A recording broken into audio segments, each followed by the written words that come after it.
Hello everyone, how are you doing? This is MD Tech here with another quick tutorial. In today's tutorial, I'm going to show you guys how to check or review your block list on Facebook. So if you want to see who you've blocked and you're using the Facebook app on iOS or Android devices, in today's tutorial I have you covered, and without further ado, let's go ahead and jump right into it. So all you have to do is open up the Facebook app and select your profile icon in the top right corner, and you want to go down and select where it says Settings and Privacy. Underneath Menu, select Settings, and then scroll down again underneath Audience and Visibility and select the Blocking button. At this point, it'll give you a list of everyone you've blocked. If you want to unblock someone, you can select their profile from the list here and then unblock.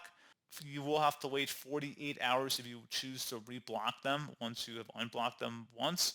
So pretty straightforward process on that, guys. And as always, thank you for watching. I do hope that I was able to help you out, and I do look forward to catching you all in the next tutorial. Goodbye.